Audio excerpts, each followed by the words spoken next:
Can exercise silence tinnitus? I want to be upfront. No, not exactly. But that question deserves a much better answer than a flat no, because what exercise actually does for tinnitus is much more interesting and more useful than most people realize. I've had patients tell me their tinnitus got noticeably quieter after they started exercising regularly. I've had others tell me that after a hard workout that their ringing spiked for a day. Both of those experiences are real. Both of them make sense once you understand what's going on. I'm Dr. Lane Garrett, founder of Timpanogos Hearing and Tinnitus here in Utah. I hold a certificate in tinnitus management from the American Board of Audiology, and I've been treating tinnitus patients for over 20 years. Today, we're going to get into what the research actually shows, why exercise helps some people, why it can backfire for others, and what that means practically. To understand how exercise affects tinnitus, you have to understand the stress connection first, because this is where most of that mechanism really lives. Tinnitus and your body's stress response are deeply intertwined. Research published in Frontiers in Aging Neuroscience documented something you've probably felt yourself. Stress amplifies tinnitus. It doesn't just feel that way. There's real biology behind it. When your body is in a stress state, it shifts into a high alert mode. Your nervous system is running hot, and studies have found that the more activated that stress response is, the worse tinnitus distress tends to be. When your nervous system calms back down, tinnitus distress tends to follow. This is why major life stressors often trigger tinnitus onset or cause existing tinnitus to spike.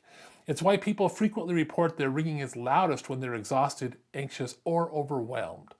So where does exercise come in? Consistent, regular exercise is one of the most effective tools we have for lowering your body's chronic stress level over time. It helps your nervous system become more resilient, less prone to staying in that high alert state where tinnitus thrives. That's the core pathway. Regular exercise lowers chronic stress, and lower chronic stress means less tinnitus. If you've had tinnitus and you're tired of being told to just live with it, subscribe to our channel. That's what we're all about, real clinical answers, not generic wellness advice. Now, let's look at what the studies actually say. The evidence here is real, but still developing, and I want to give you a real, honest picture. A 2022 randomized control trial published in the American Journal of Otolaryngology looked at dietary and physical activity interventions in tinnitus patients. The finding? Exercise alone or combined with dietary changes measurably reduced tinnitus symptoms and improved quality of life. That's not a casual observation. That's a controlled trial with tinnitus patients specifically. A 2024 study in the International Journal of Audiology took a different angle. They looked at whether physical activity might reduce the risk of developing tinnitus in the first place in over 3,000 participants. Their finding was that regular leisure time physical activity showed a potential protective effect against tinnitus. And the flip side was worth noting. Being sedentary, just sitting more, was associated with worse outcomes. That finding has showed up consistently enough across studies that it's hard to ignore. A 2025 scoping review, one of the most comprehensive looks at this question to date, pulled together research on aerobic exercise, resistance training, and mind-body practices like yoga. The conclusion was that physical activity does appear to reduce how much tinnitus interferes with people's lives. Distress, reactivity, day-to-day interference, all trending in the right direction. What none of these studies showed is that exercise eliminates tinnitus. What they do show is consistent movement toward one outcome. Tinnitus bothers people less. That's clinically meaningful even when the ringing itself doesn't fully disappear. Think of it this way. Exercise probably isn't turning down the volume of your ringing. It's turning down how loudly your nervous system reacts to it. The sound may still be there, but it stops rattling the whole house.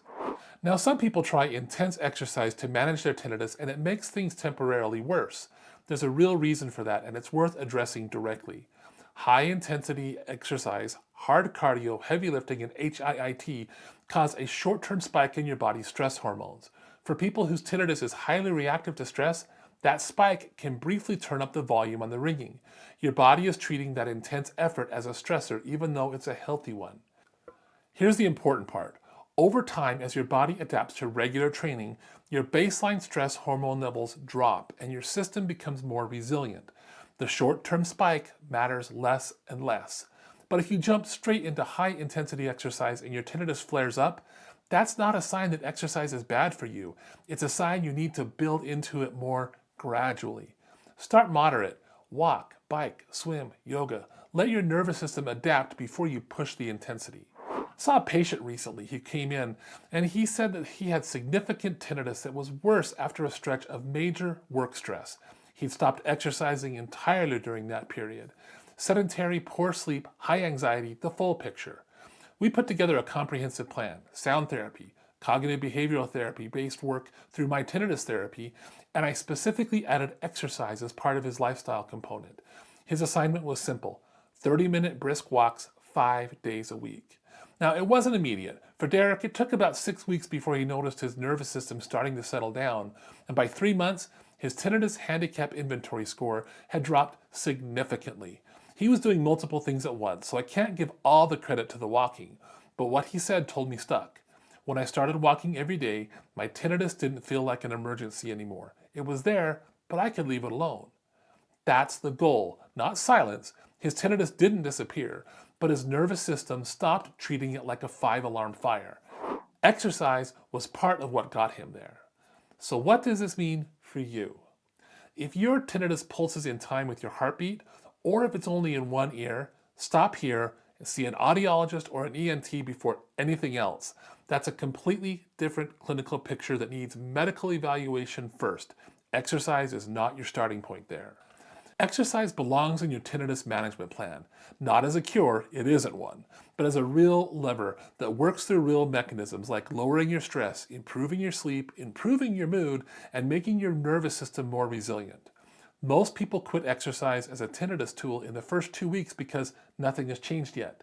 And nobody told them it could take a few more weeks than that before the nervous system starts to respond. Don't let that be you. Consistency matters more than type.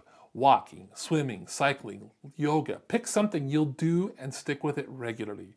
If high intensity exercise spikes your tinnitus, pull back on that intensity and build up gradually. Don't exercise with music or podcasts just blasting through your earbuds at high volume. And be aware that commercial gyms regularly run 85 to 90 decibels just from background music and equipment noise. That's enough to matter. High fidelity earplugs or noise canceling headphones at low volume are worth it there. And understand the ceiling. If tinnitus is disrupting your sleep, your concentration, your relationships, exercise supports your recovery, but it's not sufficient on its own. You need a proper evaluation from someone who actually specializes in treating tinnitus, not just a general hearing test. Now, can exercise silence tinnitus? No. Can it meaningfully reduce how much tinnitus runs your life? The research says yes, consistently, through real mechanisms, and that's worth taking seriously. Start moving, be consistent, be smart about the intensity of your exercise. And if tinnitus has a significant grip on your life, get a real evaluation. Because again, exercise is only part of the picture, not the whole thing. Now I'm curious, drop a comment and tell me, have you noticed exercise affecting your tinnitus? Did it make it better, worse, no difference? Your experience can help other people watching this video figure out what their next steps are. If you want to go deeper on evidence-based tinnitus treatment and what actually works and why, I've put together a learning center with detailed resources. You can find the link to that in the description. And if you're here in northern Utah and you want a real tinnitus evaluation, not just a basic hearing screening, you can schedule with us in one of our clinics. You can find that link in the description too. You don't just have to live with tinnitus, but you do have to understand it. Thanks for watching.